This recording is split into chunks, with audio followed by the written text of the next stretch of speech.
saya selaku pembawa acara dalam debat kali ini izin memandu jalannya kegiatan debat pada pagi hari ini. Sebelumnya, perkenalkan saya untuk membacakan susunan debat pada pagi hari ini. Yang pertama ada pembukaan, yang kedua ulasan mosi dan teknis debat, ketiga sesi debat, dan kemudian yang kelima ada penutup yang akan dipandu oleh moderator, yaitu Saudari Okta. Kepada Saudari Okta Liliani dipersilahkan.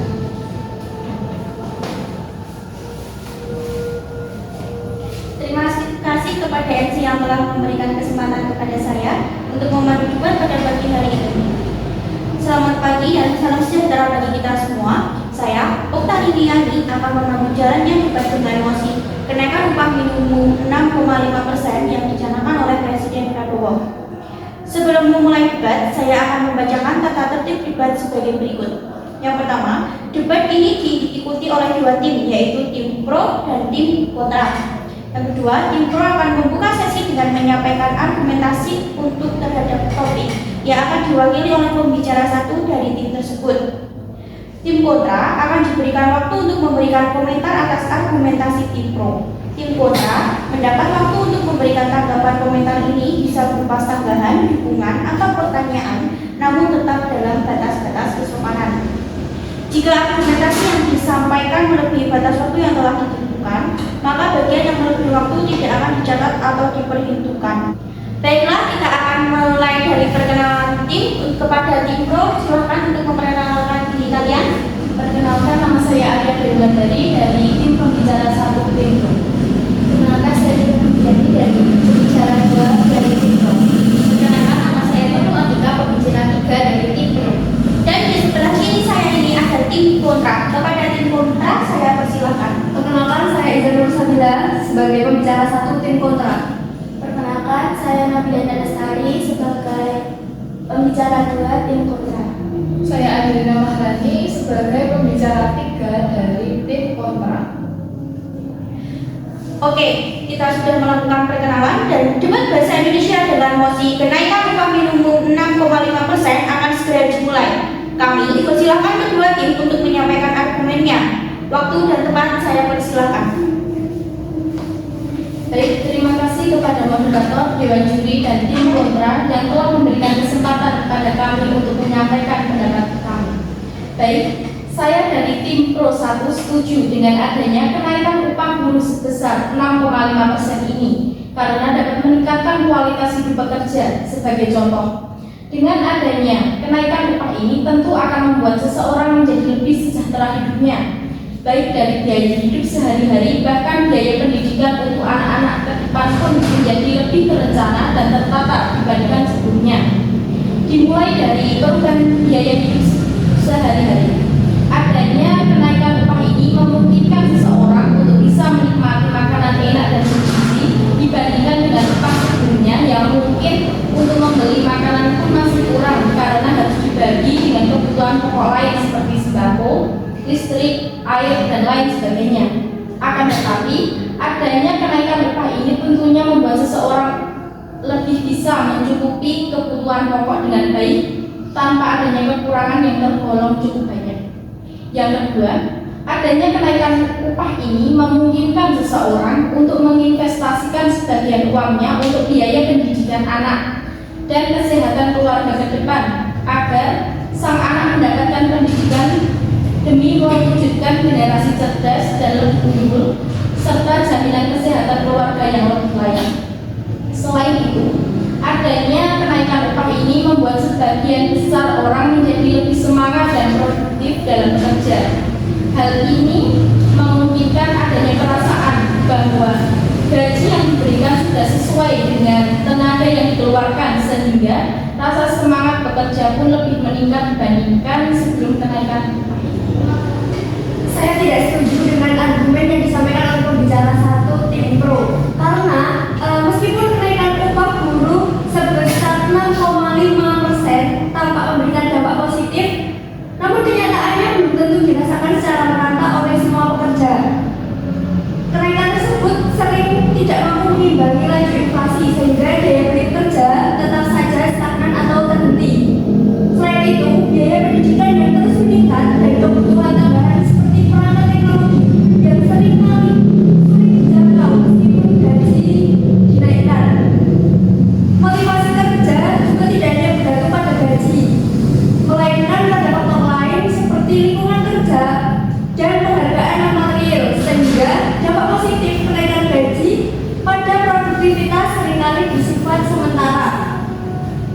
lain, kenaikan upah kerap diikuti dengan peningkatan gaya hidup yang menghambat alokasi dana untuk kebutuhan jangka panjang.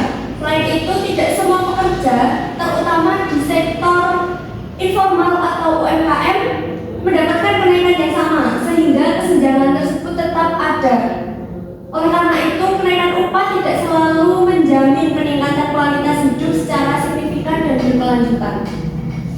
Baik, saya tidak setuju karena secara keseluruhan meskipun kenaikan upah tidak sempurna, ia tetap memberikan dampak positif bagi pekerja dan ekonomi secara umum.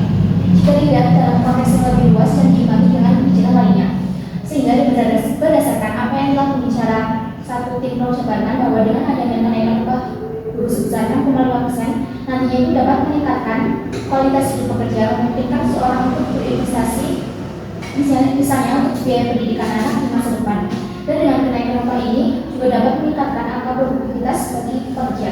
Pada dasarnya dengan adanya kenaikan upah minimum ini dapat berdampak pada beberapa aspek, terutama itu ada ekonomi. Meningkat dari aspek ekonomi ini dapat meningkatkan investasi. Pekerja itu dapat berinvestasi dalam pendidikan, kesehatan, dan kebutuhan lainnya. Yang kedua itu ada aspek sosial. Dalam aspek sosial ini, satu dapat meningkatkan kualitas hidup keluarga seperti kenaikan upah memungkinkan pekerja untuk memenuhi kebutuhan keluarga seperti pendidikan, kesehatan, dan perumahan. Yang kedua itu dapat mengurangi stres dan kecemasan. Pekerja dapat merasa lebih aman dan stabil secara finansial. Yang ketiga, aspek produktivitas. Satu, meningkatkan motivasi kerja, kenaikan dengan kenaikan upah. Pekerja ini dapat bekerja lebih efektif dan efisien. Yang kedua, meningkatkan kualitas pekerjaan.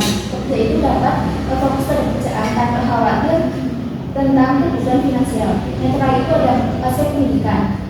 Dalam aspek pendidikan ini tentunya dapat meningkatkan aspek pendidikan sehingga mungkin pekerja itu membiayai pendidikan anak-anak secara baik. Yang kedua itu dapat meningkatkan kualitas pendidikan. Pekerja ini dapat memilih sekolah dan program pendidikan yang terbaik untuk anak-anaknya. Kenaikan biaya produksi yang signifikan tersebut dapat akibat kenaikan upah minimum itu dapat berdampak negatif terhadap iklim investasi di Indonesia. Investor cenderung enggan menanamkan modal di suatu negara dengan biaya produksi yang tinggi, sehingga dapat mengurangi minat investasi secara keseluruhan. Akibatnya, pertumbuhan ekonomi jangka panjang terhambat dan peluang terciptanya lapangan kerja baru menjadi semakin terbatas dan justru kontraproduktif dengan tujuan awal kenaikan upah untuk meningkatkan kesejahteraan pekerja. Kurangnya investasi berarti berkurangnya produk baru yang dapat menciptakan lapangan kerja. Ketika investasi menghambat, perusahaan akan mengurangi perekrutan bahkan mungkin melakukan PHK. Hal ini menciptakan lingkaran di mana penurunan lapangan kerja mengurangi daya beli masyarakat yang pada gilirannya menekankan permintaan dan mengurangi minat usaha untuk investasi lebih lanjut.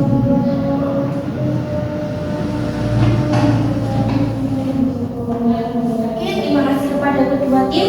Selanjutnya kami persilakan berbicara tiga dari tim pro untuk memberikan pernyataan penutup.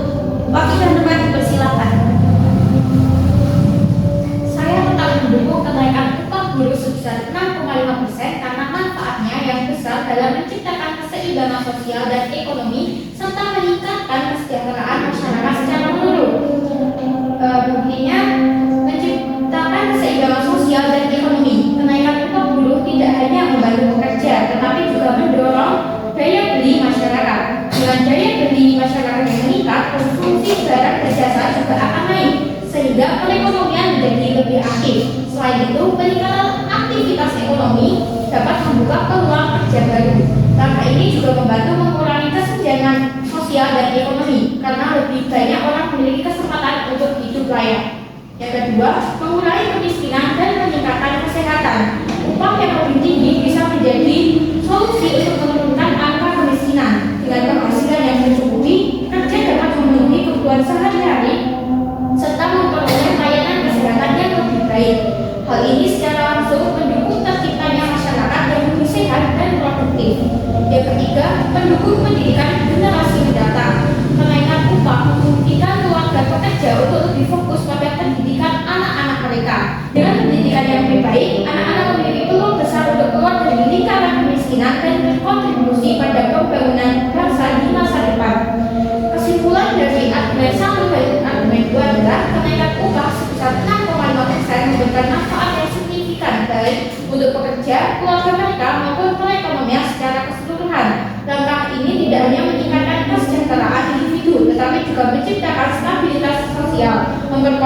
perekonomian dan mempersiapkan generasi penerus yang lebih unggul.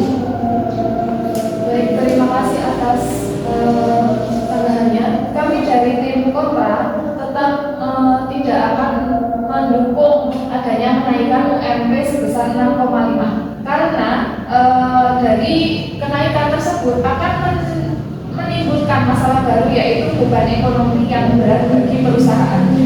Yang pertama yaitu kenaikan biaya produksi.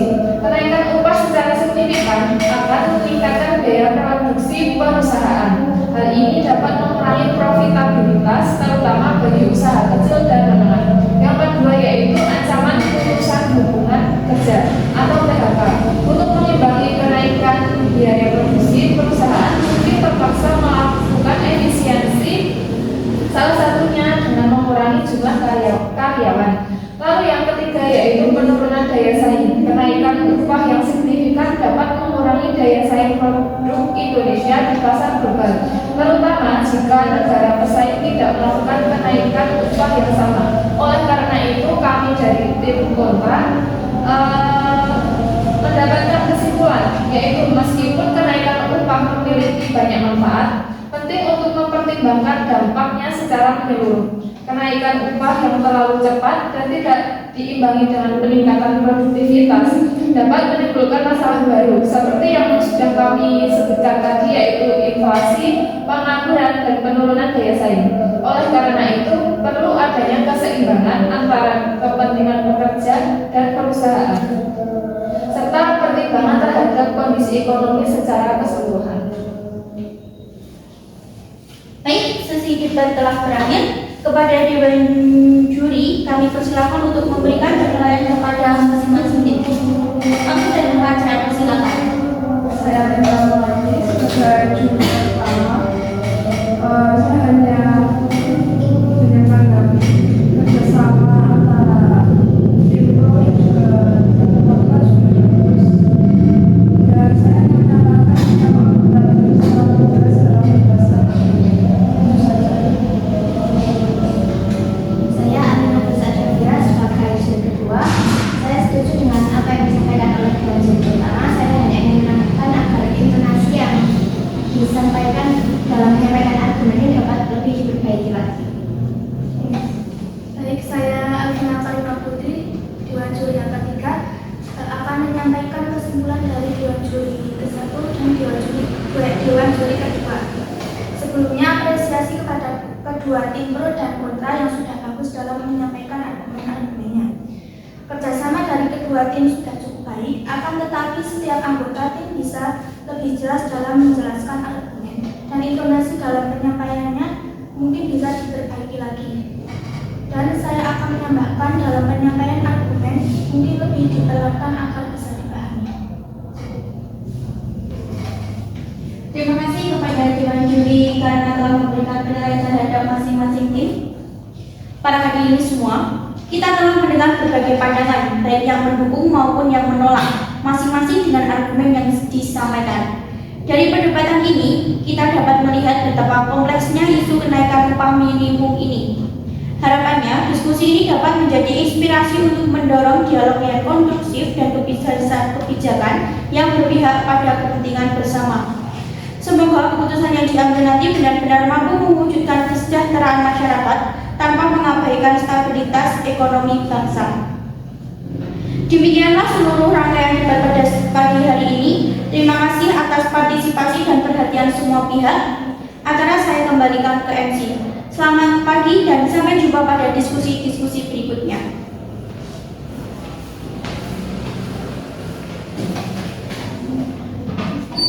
Baik, sesi debat telah selesai. Terima kasih atas perhatian dan partisipasinya. Semoga diskusi debat pada hari ini dapat memberikan manfaat untuk kita semua.